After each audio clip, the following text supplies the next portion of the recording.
I could have bought a building with $3.8 million, but I bought a Bugatti because I'm not scared. What about the property guy though that makes $1 million a month? Okay. And then he goes and puts it in property. They're scared. I was spending like 25 grand just to store my cars. 7 years ago, you can check in my channel, I was living in a hostel. Now we're here. From Dishwasher to Millionaire, Amadeo Llados, known for his unfiltered views on wealth and success, coaches millions on breaking free from mediocrity. Telling people to ditch sleep for success, he's unapologetically challenging ordinary mindsets to achieve extraordinary results. Because I'm here to help you guys, and I'm here to make sure you guys are walking the path that is gonna take you to your purpose, your mission in life, and just fucking kill it.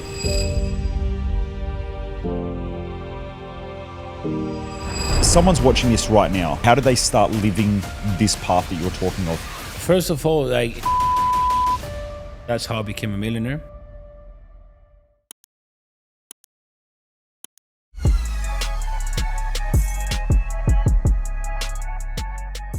Where does your happiness come from? You're like the happiest dude that I've ever met. Like the other day I pull up, we don't really know each other. We've only chat on, we've had a chat on Instagram, and you're in your car about to leave the gym.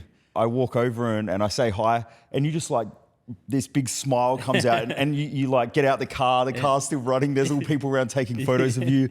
And it was like in that moment, you were there present just with me. It was like nothing else mattered. Yeah. Where does that come from? Oh man, I'm just a kid. Yeah. I'm just a kid. I even get goosebumps like thinking about this. I'm 33 years old, okay? And I've gone through so much stuff. And sometimes you get lost in life, sometimes you regroup, Mm-hmm. But like right now, I just fight every day to just be that kid with no money that I was in a hostel, Because that's your authentic you. When money's not an issue, when there's no responsibilities, all this stuff, you just like a real kid. So that's who I am. Like, I'm sure you will be that same kid if you were that pure kid when you're young, or like anyone watching. And that's why, because I just remain a kid. And like, God says like, no one is gonna be given, the keys of the God's kingdom if they don't remain a kid. What it says, and that's the key to everything. People think it's the whip, it's the car, it's the mansion, the jet, the watch. It's not that, bro. It's inside. And actually, the more money you make, the harder it is to remain that kid. How do you find that? Because from what I've seen and heard of you speak about, like you didn't grow up with money. You didn't, it was quite challenging.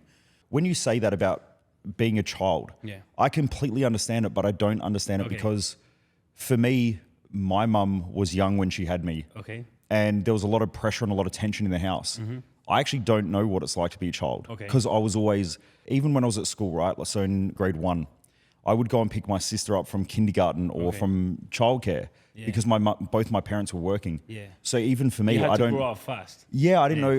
When you talk about it, I don't actually. I can't even remember being a child. So my dad is there. I mean, I didn't grow up poor or rich. My dad was good. So I never had anything missing. No food. No. We always had a house, car. But like probably when I was 16, my dad, had a very, very, very hard time economically. So we were like struggling like big. He had a house, couldn't make the payments, the light, all this stress. So when I left my country, when I left my country when I was 22 probably, I just left and like I basically had no backup. Like my dad didn't have money to send me. I just, one shot, one bullet, But personally, my memories from when I was a kid, they're very good. My dad and my mom gave me like very good life, and I have those memories. But at the end of the day, if you didn't have that, you just have to look within yourself. All the answers are spiritual. Any problem you have in this, physical world has a spiritual answer. It's not a physical answer, right? Because what we have inside us, which is our spirit, it's infinite. It never stops, So actually, people think that we need to find the answers here, but we already came with all the answers. Basically, God created you perfect. You don't need to change anything. You know what I'm saying? You know, your environment, you know, told you what you have to see or be or do, right? So they told you how to act. You know, they gave you a perspective of life, right? You had to pick up your sister, all this stuff. They were like this, that. That is just like something fake that you tell yourself in your mind, you know? So you have to just, if you, for example, have trouble with that, try get close to people that don't have the problem. Okay. So we need to hang out more. Yeah, exactly. So you felt it when you met me. So Yeah. that's what's gonna like get you like back to that like, you know, pure state. So that's what I always tell everyone. Like, it's about like re-knowing yourself. And that always comes from like personal development and suffering. You know, like if I see you like you have muscle, but like you have to suffer even more like with your macros and get like really lean. Like, you know, people misunderstand, and I've been in Australia living, and you know, over there they just like take everything and get jacked and like all this stuff, but like it's used in a bad way, you know. But when you use fitness to get really lean and you use that just to be uncomfortable physically, you can tap into the source and you can tap into that infinite intelligence. The more in shape you are, the more you suffer. You know, it's how you're gonna tap more with the source, and that's how you're gonna get all those answers. Like, Was diet and food one of those things that you ever had challenges with? Like, did you love food growing up? Because I see photos, you were quite a skinny kid. yeah, I was skinny. So, yeah. I've never been fat, okay? Because I've always done a lot of exercise, but I was skinny. I didn't have abs or muscle. Yeah, once I touched the gym with 20 years old, I'm 33. I've been 13 years training in nutrition, like full on, you know? So 100%, the thing people don't understand, like people try and get the answers in this era, there's nothing here, bro. Like all these 2024, 1980, it's this bullshit, bro. You gotta just go before all that stuff, you know? Like if you see how we were created, like understand that we're created to work, you know, to suffer, you know, to do a lot of exercise, to eat very little, because we could just go 30 days without eating and just hunting and walking. So the way you really tap into who you are, example, like if you're watching this and you don't understand anything I'm saying, say, what the fuck is this guy saying? Try this thing, okay? Try just like doing 500 burpees.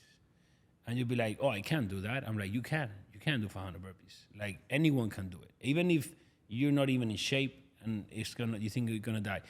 When you actually do it, whatever it takes, in that moment, you will understand what I'm saying. Because you are completely disconnected of like, you know, this, you know, world. Like you are so physically tired, you're so mentally exhausted that you just start disconnecting like, you know, stuff that is making noise. Let's say this thing, okay? Imagine I'm here and there's like, 15 things coming at me, right? People talking, right? And one is the voice you gotta listen to, which is your conscience, right? Which is the authentic voice of God. So you have like 15 voices. You can't listen to that. So how can you listen to that voice? Disconnect that one. Friend, disconnect this one. Too much eating, you know, disconnect that one. You know, too much sleeping, disconnect. So you start disconnecting. Life is about subtracting. It's not about adding. When you add stuff, you're making it worse. I love that because that's, I think, what most people do. I know I used to do that. And it wasn't until only recently that I kept hearing that from you and Wes, is you got to subtract, take away. I'm the opposite. And I know Jess, my wife, is the same. Yeah.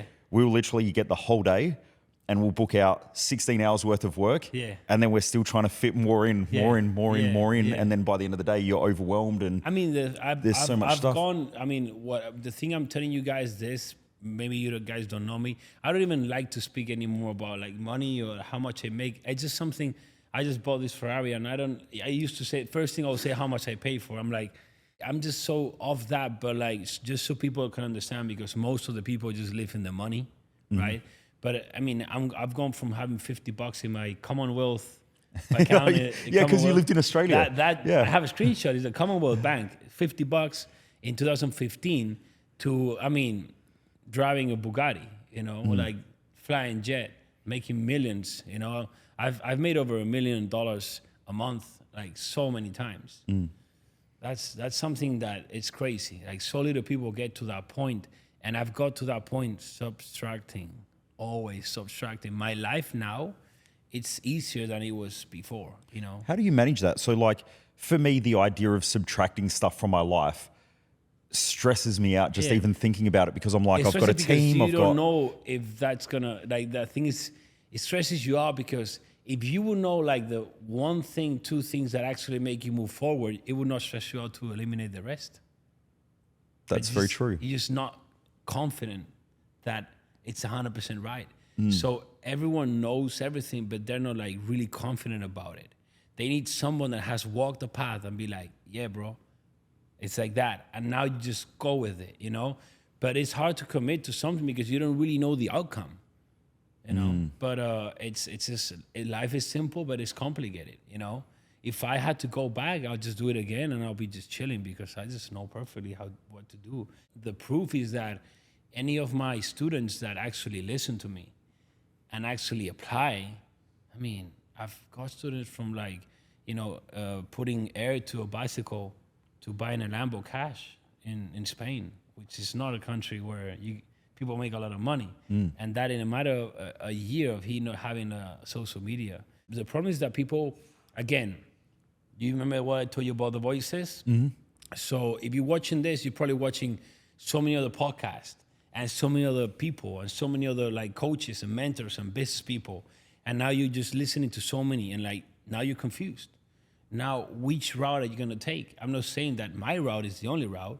There's many routes, but there's only one way, bro. I mean, there's up or down. It's just you winning or you losing. How did you deal with the fear of what happens if I lose what I've worked hard for? First of all, as I say, when people have a lot of voices, they're not gonna hear the conscience. But as soon as they start waking up early, without missing, hitting the gym, the macros, okay, getting in shape, dropping all vices, and dropping every connection with people that are actually not winning or not going there. When you do that, which is pretty simple, after doing that for a while, it gets so clear, your conscience. And now when you start listening to that conscience and you start seeing results, every time you're like more confident, more confident, more confident. You know, imagine like you tell me something about your business, I'm like, do this, you do that, you times 2 your income. Next time you come to me, do this. So it comes to a point where like you trust it so much. It can be a person, your conscience. So it's just a matter of like doing that. But the thing again, people just don't fully commit to one thing. You know, and that's a problem. People just want to do too many things. And if you see like really successful people, really, they just do one thing. What's your one thing? Is it the social media and the content? My one thing, I started with fitness. So I started as a personal trainer, evolved to like an online personal trainer. That's how I became a millionaire. And then it got to the point where, you know, I mean, all these online coaches, you pay a subscription and you get an app and, you know, they do the macros by itself. So anyone that's been hitting the gym a while, they know that's not going to make it, you know? You can give someone a program and give another one a program and one's going to turn into a beast and one is going to be fat. So is it the program? No, it's the person. So when I discovered that, I'm like, wait a minute, I started feeling bad because I was making all this money, probably making like 80 grand, 100 grand a month just by selling these programs, you know? And I would feel bad. I'm like, dude, I'm just, you know, selling stuff that is just very simple, you know? So I just started like actually tapping into like speaking about habits, about what gets me to commit to that diet program, what gets me to commit to that workout program, you know, which is changing you. And I was like, okay, why I have been successful? It's like, okay, I've gone out from my surroundings, you know, my people. I've waken up early. I've stopped doing drugs, you know. So I realized like, oh shit, all this is just like who I am. It's personal development. So I started like teaching that. So I evolved to like, you know, a coach, life coach, however you want to call it. I teach people how to get in shape because I change their habits. I change, basically, everyone has certain type of like, you know, thoughts in their brain, you know? Like you may, for example, see a girl pull up right now and you think, oh my God, she's so hot, right? And I see the same girl, I'm like, I will not even touch her. Okay. Yeah, right? Or like you see a car and you're like, bro, that's my dream car. And I see the same car, I'm like, I will not even have it even for free. I had that yesterday posting. I was out with Wes, and I've put pictures of the Bugatti up and us hanging out together.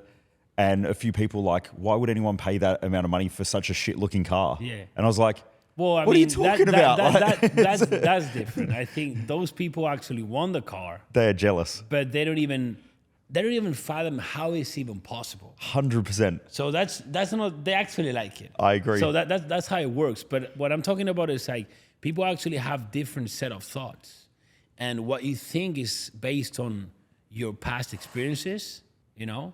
So with me, like if you get me and you put me like back 8 years ago, and you know you put me this girl, I'm like, whoa, like, you know. But like, after I had one like that, 2, 3, 4, 5, 6, 7, 8, I'm like, it's normal.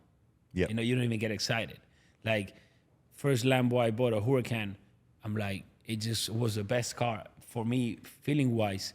Now, if I jump on that same car, I wouldn't, you know what I'm saying? So Yeah. it's Do you think just- that's it's- because your standards have increased? Of course, it always happens with everything, but people understand like it's gonna happen with everything. It doesn't matter if it's like a 220K watch or a 20 euro Casio. Like, it doesn't matter how expensive or cheap it is. Like, it's just the matter of like where your level of conscious is. What you think is normal. Like for me, it's normal to wake up and be able to choose amongst like 6 or 8 supercars, which one I'm taking to the gym. How do you choose that? I mean, I've got two, but Yeah. not like yours. You know, So- you've got the SVJ, the Yeah. Aventador. Yeah. You know, you've got the Bugatti. Yeah. You just bought the Ferrari as Yeah. well. So the thing is, like, bro, to be honest, I've literally, again, subtracted. I had up to like 13 cars at one point, like a few months ago. And I even had to like rent a warehouse just to store them. I would literally pay 24K a month just to rent a warehouse to store my cars. So that's $240 a year just to store cars Just in. to store the cars, and then probably the light in that place was like 1,000. I don't even know, but like I was spending like 25 grand just to store my cars, because there's no mansion in Miami that fits 13 cars. There's literally no mansion. What happened is that I was like, it got to a point where like as soon as I rented that warehouse, my concept was like, I fucked it. Really, Yeah. like that's what my conscience told me. But like I just went on with it, you know. I'm like, oh yeah, this is, even to my wife, like, oh yeah, this was an amazing decision, you know, and all this stuff. You start lying to yourself, but you know what you thought, that your conscience told you. And I kept going, and after like a few months, I was like, I don't even want to drive to the warehouse, you know. I don't even like it. I don't even feel good being there. I don't want to work there, and I'm probably using like 5. I probably want to use 5, 6 of my 13 cars, you know. So you start like realizing that whatever it is, like imagine like friends, houses, cars, watches, all stuff that you have, you own or rent or whatever it is, it's actually taking energy of you, you know. So I just took off whatever I was not using, because God told me this literally. I was just like, why I have stuff that I don't want to use, I don't want to play with. So I'm like, now I'm having that stuff just to how people perceive me. So do you still get caught in the wanting and desiring things? Does that still... Okay, so I've every time I'm better with that. So, but understand that desire is always gonna come, because if you check the frequency chart, you know, love, you know, happiness, you know, and think there was, Illuminación in Spanish, like the highest frequency. The lowest one is literally guilt. I think that was and shame. enlightenment. Is that the That's one? Yep. enlightenment. I don't know the word in English. Guilt and shame is the lowest ones. Your English is better than my Spanish. Yeah. So you're doing good. And the desire, it's probably like between halfway, and the lowest is in the middle. Yeah. So there's always gonna be points that you're gonna desire stuff, you know, but that's because you're not in flow state and you're not vibrating high, and it's normal, you know. So it will come like this. For example, me, it's been a lot of times I've desired buying a car, but I'm like, I'll just hold into it. I'll just go into a workout, go into working, tap into like a higher frequency, and that desire goes away. And then it comes again. It's just like, is that really, you really want that? Or it's just because you're there and you don't feel as good, so you want to try and feel better buying something. You know, that's normal. But the thing is, like, I found out the difference between, you really feel when stuff is right. Like, for example, this Ferrari I bought yesterday, it's literally made me feel so good and in flow state all the process. Like, you know, I saw a dealership and my concept literally was like, oh, you should stop and check what's there. And I didn't have time, so I didn't do it. I've been months without buying any car. And then, like, again, my concept, you should stop, check it out. I'm like, I didn't do. So next day I stopped, check it out. And it's literally there just waiting for me. Craziest spec 812 super fast I've seen in my life. Like if God built that car for me, you know what I'm saying? Yep. And everything was smooth. Everything was meant to. Like I had a McLaren 765, which I didn't like. You don't like the 765, the red one that you had the other day? Yeah, I saw that one. You were only driving it last week. I know. Yeah, I was driving it, but like I'm not a kid driving it. You know what I'm saying? Do you know, that's the funniest thing, because I've never seen someone sit in an 812 Superfast with straight pipes that pretty much shoots flames out the back, and you were revving it in the car park, and the smile on your face, you could tell you were literally like a 6-year-old child in that car, just smiling, revving it, didn't care, you were just having fun. Yeah. You know? No, I mean, don't take me wrong, it's fun, but it's not my vibe. I've had 4 McLarens, and it's never been like, you know, the car that is for me. You know, I'm like a Lambo guy, a Ferrari guy, you know, like, so it's just like, it's not for me. So again, like, if I put the 812 here and I rev it, you will understand why. They scream. I mean, it's just like, for me, it's like this. Imagine, again, you're a kid and you have toys. So now you have 10 toys there. I bet you're going to always play with 3 or 4. That's true. So that's what you get to understand in life. Do you really want to play with that toy?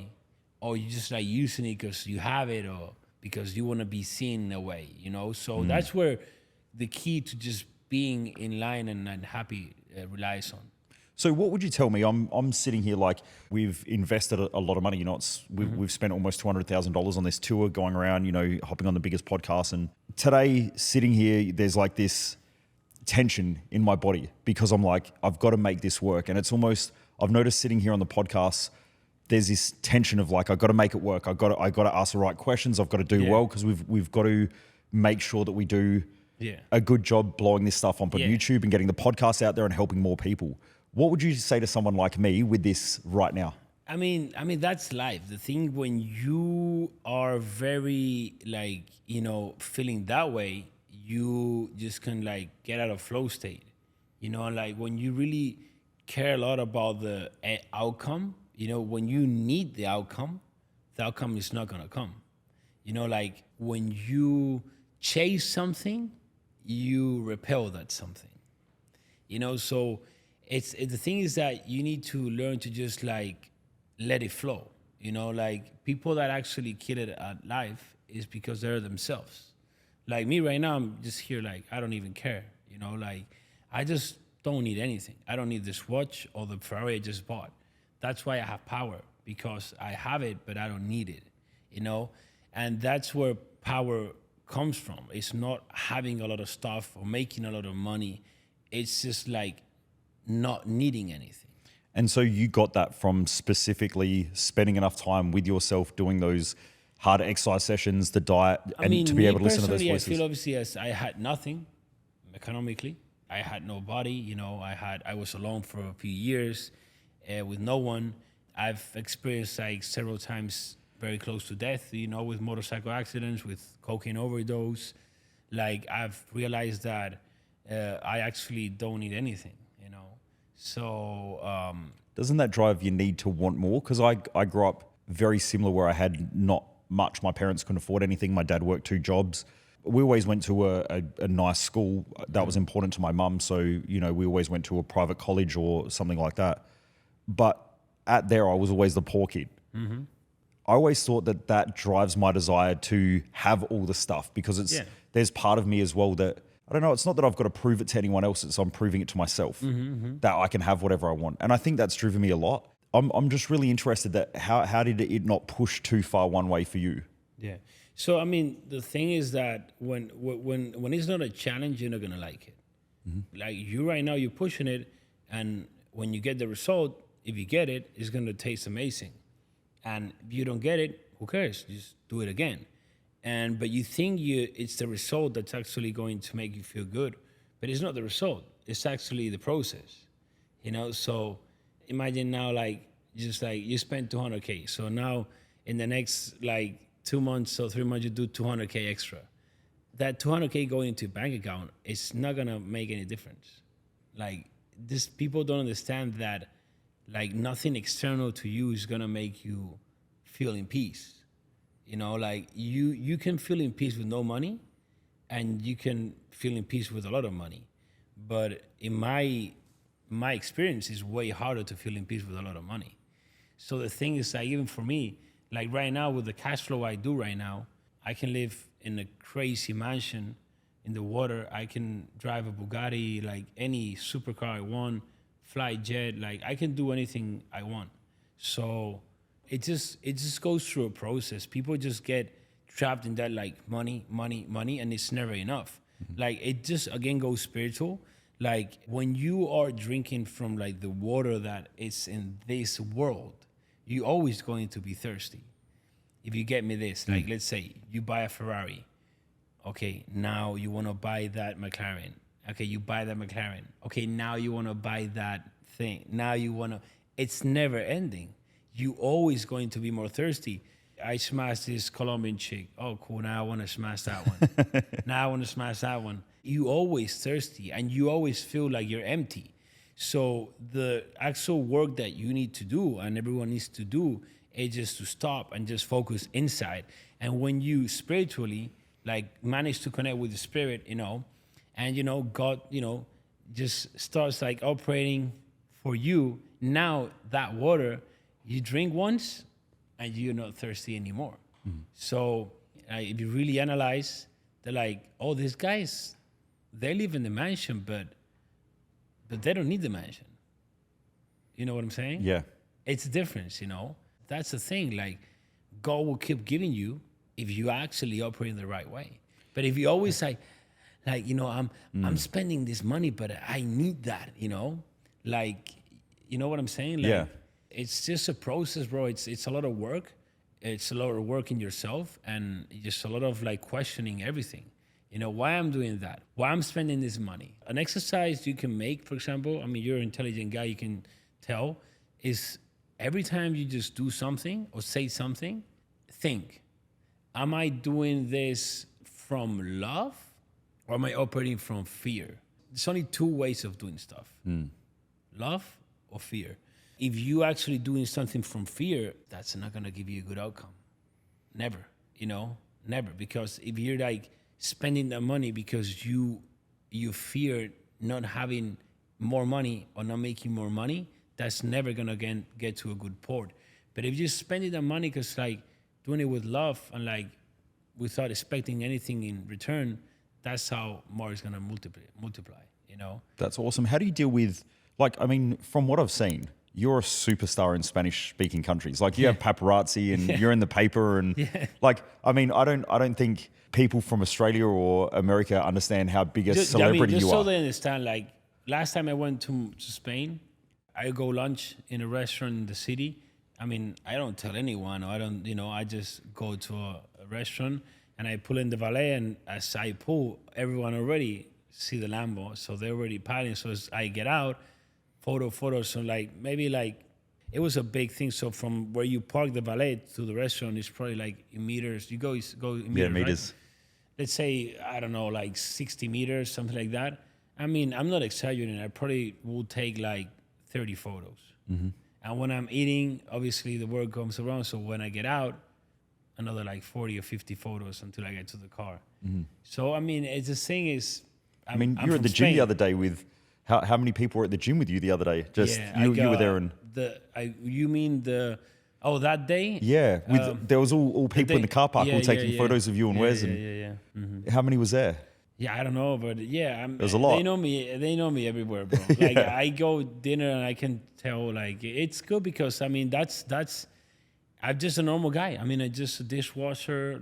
I'm not an athlete or a superstar. I'm just a normal kid, and that is the proof that anyone can just do anything, And as God says, if you actually, acting and living by the the way God tells you, I mean, he will make you famous around the whole world because he wants to. Like, you know, like he wants people that act that way to be known, because that's the example of how you need to live, you know. How do you take on that amount of responsibility where you have potentially millions of people who are all looking up to you? Yeah. Now, you know, you're on boats, you've got cars, you've got your wife, but I've seen you on the boat with other, plenty of other girls and stuff like that. Yeah. How do you take on that responsibility of everyone else's expectations? And I'm assuming you get criticized and judged. I've never really cared. Really? Like, I don't care what people think about me. Okay. I really don't care. That's the biggest superpower. Like, you know, not actually caring. People say I don't care, but like they care, you know. Like, so when there is a reaction, if someone tells you like, oh, you're a scammer, and you react, well, you care. You know, like the haters and people that do that stuff, they live from the reactions. So, you know, I don't know how you say in English. In Spanish, there's a say that when you don't even like answer or like pay attention to something, that's the biggest thing you can do to someone, because people live off reactions of other people, of attention, you know. But, you know, that's why people don't grow in life, because they don't want responsibilities. That's why they're employees, because they don't want responsibilities. You know, people don't want responsibilities, but they want the results that responsibilities give you. You know, I have a massive responsibility. I have to wake up every day at 4:30 a.m. because I've said I do that, and I show that to millions of people every day. I cannot lack one single day, but I love that. I love that because that moves the world. That's why people make big change, because I am the reference. So it's not even for me. I can't miss for them. I love that. I'm the reference. Yeah.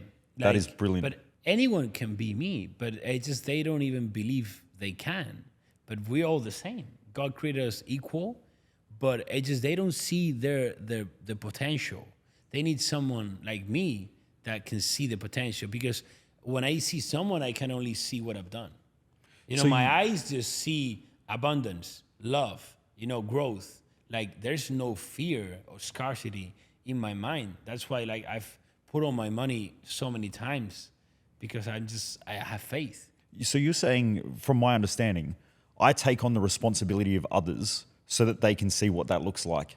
Exactly. A leader basically does that. It takes the responsibility for everyone and leads with the example. You know, there's many people, like, you know, they go by, they're like very good leaders, and, you know, they even have like leaders courses, or like they're just, you know, do events around the world, be leadership events, and I mean, they're fat. They don't even understand anything. I mean, a leader has to lead by example, and like, does a leader lead with the example of not respecting himself? I mean, what kind of leader is that, right? People just see it physically. Oh, it's just a body. I mean, he can be a leader but be chubby. I'm like, no, because now you're disrespecting, you know, the temple of your spirit. I mean, God gave you a spirit. You came as a spirit here, and he gave you a body so you can experience this world, you know? So the gift he gave you, you're disrespecting it. The temple of your spirit, where you put the spirit, now you're trashing it. That's brilliant. That's being disrespectful to your creator. So you're being disrespectful to your creator. It's like you being disrespectful to your mom. Do you think a good leader is going to be disrespectful to their mom? Someone that treats their mom bad. Do you listen to that person? Probably not. Yeah, but people don't really see that, or they don't really see. So disrespecting your mom, and like in the closed doors and outside having another face, is the same as like being fat, you know. And just, it's a face people don't understand, they don't see. But that's how it works, because how you do something is how you do everything. You know, Marcus Aurelius said that, how you do something is how you do everything.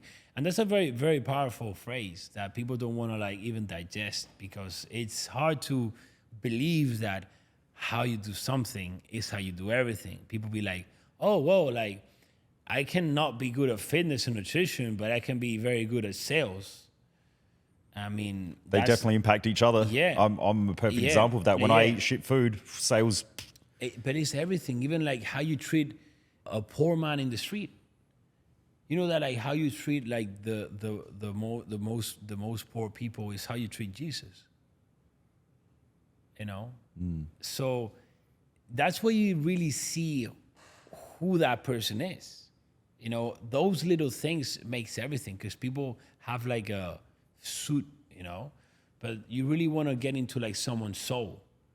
That's how you really know who that person is. So I go deep into every single aspect of life. Like me, for example, I will not take advice of someone that is in shape, makes millions of dollars, like makes way more money than me, but just does cocaine all day. I mean, that would not be a good example. You know, it would take me to that path. You know, people just see the money. It's always the money, the money, the money, the money. And they don't understand that the money is just a consequence of who you are. I love that. The money is a consequence of who you are. That is so true. What are your thoughts about, first of all, it sounds like Christianity or has played a big impact in your life. Did you grow up reading the Bible and things like that? And then you mentioned Marcus Aurelius. How does a lot of the great philosophies fit together with your thoughts about Christianity? So I don't consider myself of any religion. I'm just friend with God. You know, I have a relationship with him. When you say God, are you talking about the Christian version of the man So, upstairs, or are you talking about the spirit or the energy? I'm saying God is the creator, you know, and then, you know, Jesus, I have him here, his son, like us, that came to this world to just show us in this same space how it's done. When I grew up, I was just never like, I was just my lane, bro. But the thing is, like, when you actually go deep into like working in yourself, you start like seeing stuff. And like when you realize luck is God, that's different. And when you understand that there is no coincidences, it was like, oh, what a coincidence. There's no coincidences. So when you really understand that, your life is gonna take a turn, you know? I say everyone has to believe what they believe, walk their path, go at their speed.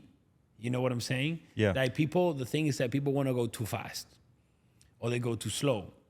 And I always say, you know, new levels, new devils. That's why it's more pressure, more responsibilities. And the more pressure, the more you grow. The only difference of like, if you talk about business, making money, making like $1,000 a month to making $1 million a month, it's just like you're able to sustain more pressure. I love that. So as you grow, you just keep putting in the work. So it doesn't matter how much pressure there is, you're still waking up at the same time, still doing your burpees, up the pressure. still eating. Like I don't relax. Like people when they have a win, you know, like they look how they want to look, now they relax. They buy the car they want it, now they relax. Like me always like up intensity. My students, they share with me like testimonies or like, oh bro, like I've lost like, 20 kilos it's amazing. I'm like, yeah, good. Now you can up intensity because now you're stronger. Now you're more disciplined. Now you can sleep less. Now you can work more. You can go harder. It's like cars. You have a 720S? Yes. Okay, imagine you race, and people don't understand this because they don't race. Jess is going to kill you if you go down this path, and I'm gonna rock up in an SVJ next week. Okay. She's going to send you a hate mail. Yeah. The thing is, people operate such like a low performance that nothing matters. You're just such an amateur at life that nothing matters. But when you're a pro, and let's say you get a stock car, and now you put a turbo. And now you upgrade the suspension. Well, now instead of like doing laps at like 2 minutes in Phillip Island, right? It's in Australia. Now you can lap at 1 minute 52 seconds. Like 8 seconds per lap. That's like 2 universes. That's like a universe difference. 8 seconds difference in a road trip of 10 hours from Adelaide to like Sydney, I don't know, whatever. There's nothing. Who's gonna feel a difference, right? Yep. But like it's a massive difference when you are playing at top level. So that's the thing people need to understand, that there's a massive difference that you need to keep. Like for example, me, before I would read the Bible and I would not understand anything. Now I can read a sentence and I just go to another like state of conscience just by a sentence. So it's just like your level of conscience, you gotta keep elevating, and there's no limit. I mean, literally, you were talking about girls before. Like me, I think it was 2 months ago, I literally gave all Latinas to God. I'm married like 7 years ago, but like I got to like a relationship where like I would have fun with other girls and my wife, and I thought everything was good, but it got to a point where like, obviously God was speaking me so clear and so loud that I was like, oh, what I'm doing here, I'm saying no more. And the thing people is like, oh, well, that's easy. Well, when you can have it, I mean, I could snap a finger and have any chick I want, and now I decide not to. That's power, being able to have, but not having. Power is not like not being able to have and not having because you can't, So as I say, that's a massive level up in conscience. What do you think makes people think that that's the goal? I mean, because so many people I know, especially when they're young, like I get it every week, as do you. I mean, you probably get it every day.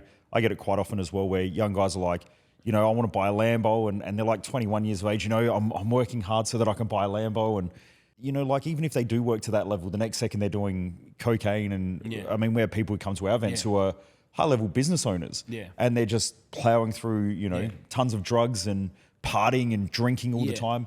Why do you think that is the benchmark in society for success? I mean, they just spiritually, they haven't worked anything in themselves, So me, for example, how I became a millionaire, you have like, health, okay, relationships, you have money, and then you have spirit, So there's like 4 big areas in your life. So myself, there's many ways of doing it, right? People do it in many ways, but first health, so I got in very good shape. I still was broke, but I was in top shape. So by getting into my... Broke but ripped. Broke but ripped. So by getting there, I could attract, and then dropping all my vices, all my drugs, I could attract the love of my life. So God gave me my wife. So he gave me like a best relationship, the closest one. Not only like, obviously relationship with other people, but like the main one is obviously your partner, the biggest influence, right? 2 biggest decisions you have in your life: who you listen to and who's your partner. If you manage to dial those 2 things, you do like this. Okay, so then I have my partner. So I became a millionaire.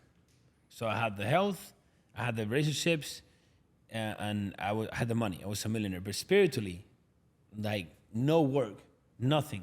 What happened, obviously, relationship-wise, I started surrounding myself with like, people that do party, drugs. What happens is that you get to the point and you feel empty. You're like, why? I mean, I'm driving the Lambo to the gym. I'm ripped, right? I have my hot-ass wife that I love. And you just don't understand, but you don't feel good. You feel empty, right? But in that point, you don't really want to even like acknowledge it, like, oh, no, you think in yourself, no, I'm having the best life. But you keep going, and like, I kept going, and I started doing drugs and partying, and I developed an addiction to cocaine, and I nearly killed myself with an overdose. So that made me wake up, and because when in that moment, and also like a motorcycle accident had like not very separate in time, I realized that when the motorcycle accident, I was left on the floor. The ambulance came, and I couldn't stand up. I thought my back was broken. I thought I could not walk ever again. And when I got into the hospital, all that process, all that time, I just wanted to just be able to stand up and go with my wife. And I didn't care about like no Lambos. I didn't care about like being a millionaire. I just wanted to be able to do that. In that moment, without actually, unconsciously, I was kind of like, asking, because I was telling myself, I just want that. I'll do anything. And I was asking God to give me that. So he gave me that. I go to the hospital, and like, I even get like my skin, I get goosebumps. I just stand up. I just literally stand up, and I just left. And like from that day onwards, I was just focused on like being that kid. And that's what brought me here, So people don't work in the internal spiritual way.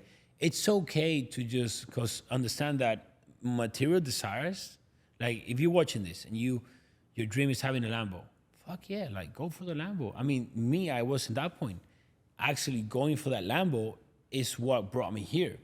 understand that if you desire something in your heart, go for it. That's literally God putting you a path, you know, because if you desire X, Y, Z, it's going to put you that direction, right?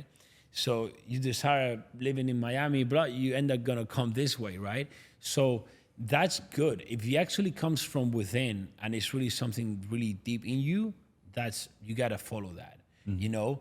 And, you know, okay, whatever. You think that's going to bring you happiness, get it. And when you realize, you know, you will be pivoting. And it's always a work in progress. I think that there was just a brilliant piece that you almost skipped over. But the thing is that a lot of the time it's just those pivots. It's not, you're not going backwards. It's just you pivoting. Yeah. That's amazing. I always say people like, you know, for me, a Lambo was like, bro, I'm a car guy. I mean, you know, it's like the dream. But that's the thing. If it's really something inside you, like whatever it is, it can be like buying your mama house or whatever, living here. Understand, like each of us are so unique, okay? We put here by God with a specific mission and specific like gifts to do that mission, right? So we need to find what's our mission and find what are our gifts, you know? And those desires you have inside you are like, let's say, a guide to find it. What's your mission and your gifts? So my gifts, obviously, like communication is a big gift I have. That's why I use it, you know. But my mission right now, literally, is just like guiding people to just find themselves, you know, like make them live to their full potential. Like I don't get any more like excitement or anything of like my own achievements. When I win, I work harder. I love that. When I win, I work harder. Yeah. Oof, I love it. That's it. What keeps you so driven now? Like you've got everything that you want. Is it just the next soul that you're opening up, or it's my spirit, bro? I can't stop. I try. I'm telling you, I try to stop. I can't. I've literally tried going to the beach with my wife, and as I get into it, I'm just like doing a video, and I get to the front of the beach, and it's like a private beach in a hotel. It's not like everyone is there. So I'm like, oh, this is nice, you know. I'm like, oh, let's sit down there. It's like, okay. And my wife is like surprised, you know. So as I sit down, the guy that is sitting down is like, oh, it's Llados. Like he does a photo with me. Like I sit down, I just start working. I'm like, oh, this sun, bro. Like I can't really like, you know, work good with this sun. I'm like, well, I'm just gonna relax a little bit. So I just do like this and look, and I'm like, okay, let's go. Like my conscience doesn't let me. how does your wife handle that? Like, how does she get time with you where you're present and not on all the time and always working? I'm always working on that, like more time with her, but it's hard, bro. Like when God calls you, I mean, there's nothing else, bro. I mean, literally, like it's everything it's bigger than you. It's bigger than your wife. It's bigger than your family. Understand that it's not about the time you spend with your wife. It's about the quality of the time you spend with your wife. Yes. You know, you can spend a full evening with your wife and be nothing.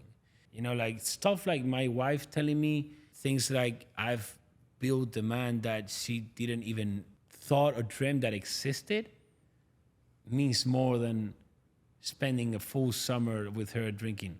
How do you not take on that pressure from your wife? Because especially with women, they like to be homely or grounded somewhere. They like that safety and that security. I guess in Australia they call it like the nest. Yeah. Now I'm not saying that all women like want to be homebodies, but for them a lot of the time they need safety and security in a place that's their own. How do you deal with that? How do you have that conversation? For a relationship to be successful, your wife cannot think that she has you forever. You know what I'm saying? Like 100%. when you give something for granted, it's taken off you.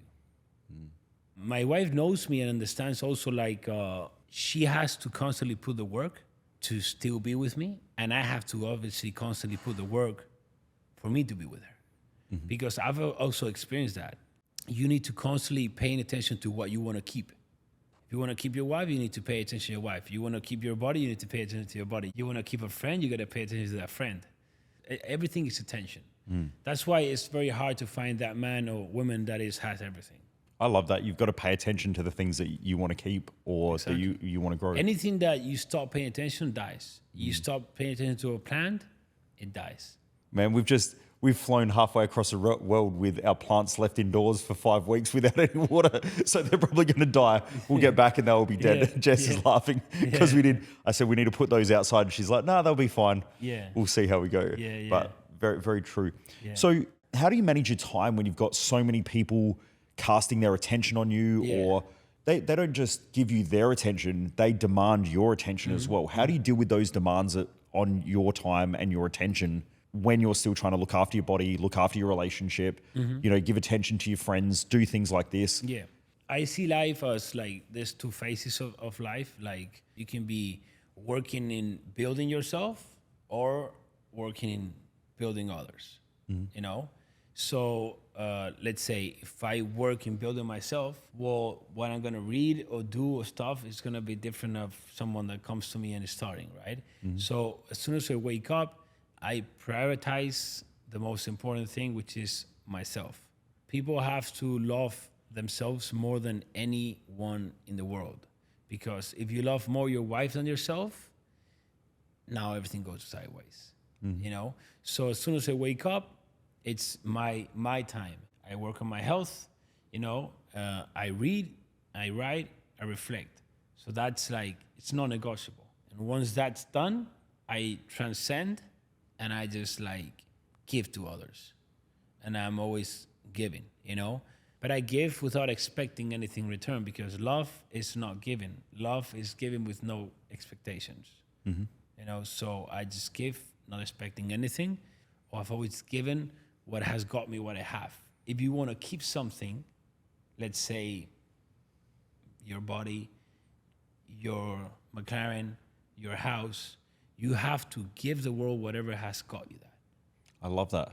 I guess that's something that you teach your followers as well, because I have that same challenge almost on a daily basis where people want to grow, they want to build their business. Like we work with a lot of entrepreneurs, a lot of business owners. They want to build their business. They want to make more money. They want to have the better lifestyle. But at the same time, you then say, well, you need to invest in yourself and hop on board with one of the products or programs that can help you. And then the first thing that they do is they use money as the excuse of why they can't do it.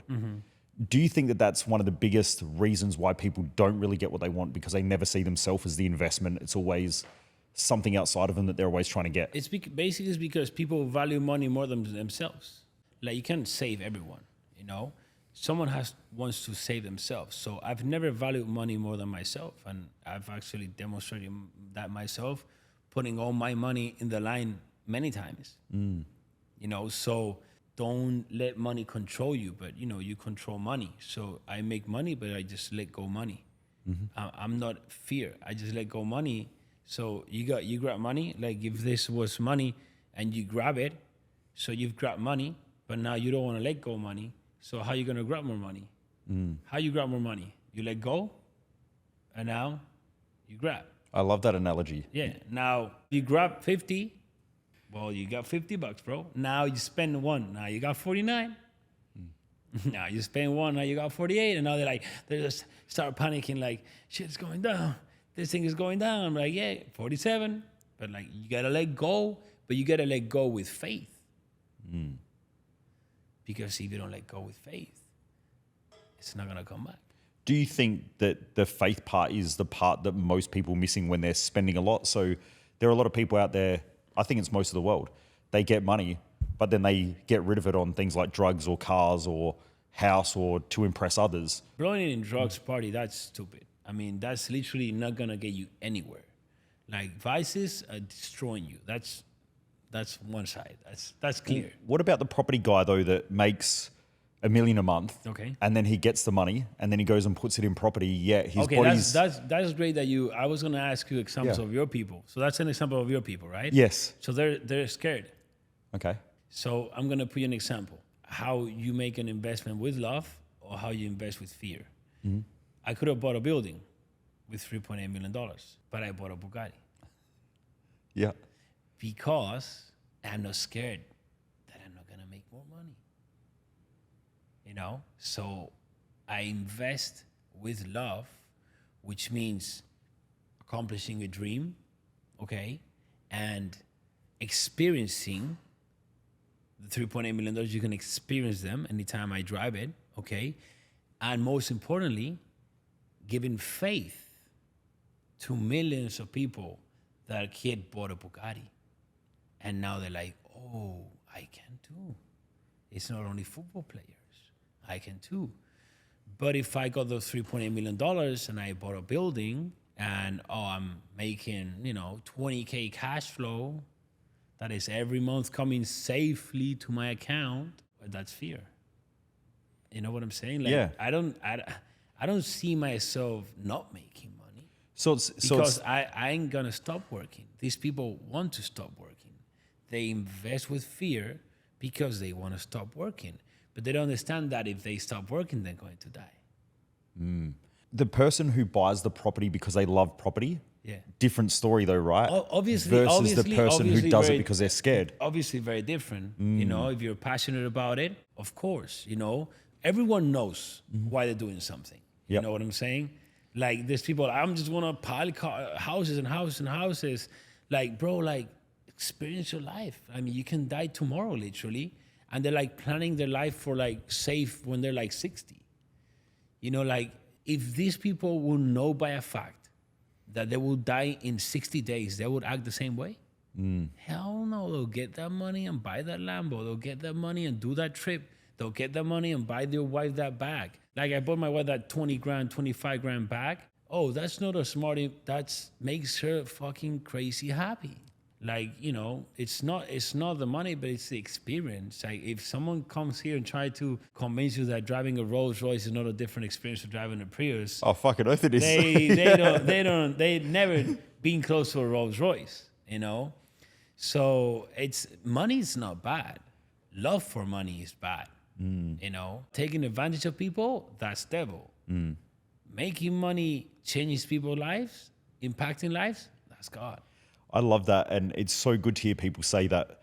You can actually tell the real ballers, the people who are living the life that they love, because I get that quite a lot on social media where someone says, like they're a parent, they've got kids and whatever, and they're like, having an expensive car is stupid. I've never rocked up. When I had no money and I was rocking up in my wife's little Hyundai, she had a little Hyundai Getz. Some people who are watching this probably remember us rocking up to events in this little Hyundai.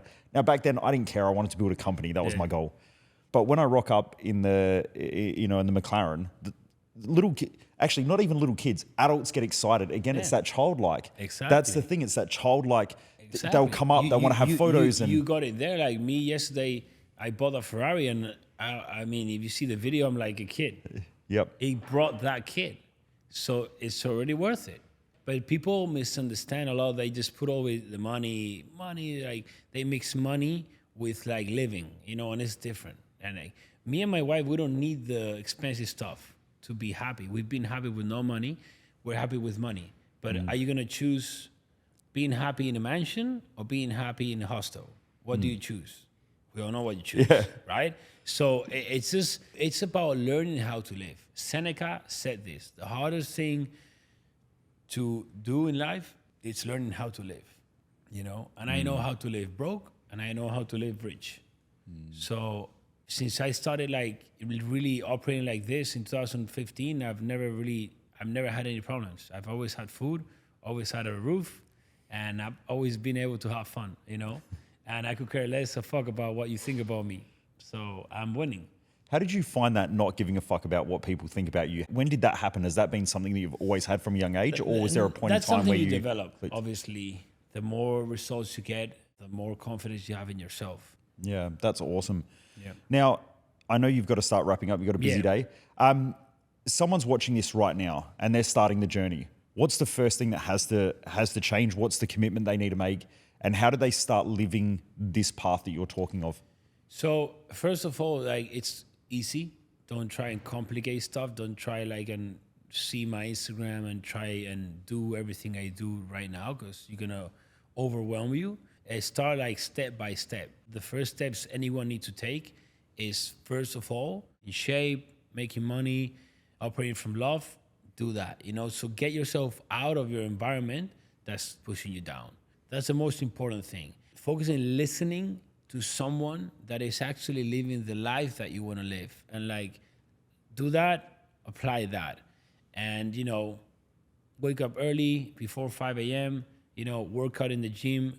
I work out twice a day, gym and burpees, eat good, you know, and also focus in working as hard as possible in one way. Hey, what you want to be? You want to be a coach? You want to have this business, this? Just focus on that. That's what you need to do. And like, don't try to understand everything before doing it, because you're never going to. The path is going to illuminate as you walk it. People are like, oh, but what's going to happen over there? Like, take a step, take another step. Oh, you fall down. It's okay. Stand up, take another step. And it's as simple as that, bro. But people need to know what's going to happen before taking that step. And that's never going to happen. I love that. So the first thing is really they've got to just start walking the path, clean up the diet a bit, start moving a little bit more, just start operating from love and not fear. I mean, with business, there's so many stuff, but bro, like people think the website is going to make you money. It's not the website. People think a funnel is going to make you money. It's not the funnel. I mean, everyone knows how to build a funnel, bro. It's so easy. Like, go to YouTube, build a funnel. Like, I don't spend a single dollar in ads. Not a single dollar. Nothing. So it all just comes through the way you live and just using your social media. It's all organic. Yep. Just as we wrap up, you mentioned you get up at 4 o'clock in the morning. What time do you go to bed? And what happens when you're tired in the middle of the day? I go to bed usually probably to be honest, it's going to be more like 11. But sometimes I try earlier. Sometimes it's later. Mm-hmm. But I don't usually go later than like 11:30, 12. And then you're up at 4. So that's like 4 hours. That's 4.5 hours sleep. No, that's five and a half, 6 probably. Oh, sorry, from 11, yeah. Yeah, something like that. So I'm tired in the middle of the day from getting up at 4:30. Do I sleep? Do I have a nap? 15-minute nap? Okay. Or like I recommend first do exercise. Do exercise, and if that doesn't fix it, take a 15-minute nap, and that's it, and keep going. So when you're tired, trying to convince yourself to exercise, how do you do that? Is it just I just don't negotiate with myself. Okay. If my conscience tells me do something, I do it. I train myself to do that. Okay. So it just takes time. Yep. You can't turn into like these habits tomorrow. Okay. But you need to push it, but never regress, you know? Yep. Always progress. And then you're traveling. So you're doing speaking engagements and you're traveling interstate. Over here, you've got different time zones. How do you make sure that you manage your food, especially when you're tired and when you're traveling? Yeah. How do you make sure you still hit your macros? It's harder, but I do it. I mean, I don't sleep on it. If you travel a lot, it's gonna be harder. But I travel and I always in shape. Mm-hmm. So I understand in my mind in the 24-hour period how much food I'm eating. Mm-hmm. You know, just understand how many calories I'm eating. I make sure I don't overeat. Yep. So even if you go out to a nice fine dining restaurant, what are you eating? Steak. What are you looking for? Steak. Yep. Usually steak. You know, like if I can I'll share dessert with my wife, but not always. Okay. Yeah. That's very cool. Any last words to the people that are watching? The smallest thing is what's going to bring you the biggest results, you know. That's amazing. Yeah. Thank you so much for your time. I really appreciate it. I know the community's going to love this. Thank you. Most people waste their life, and I just don't want you to be one of them.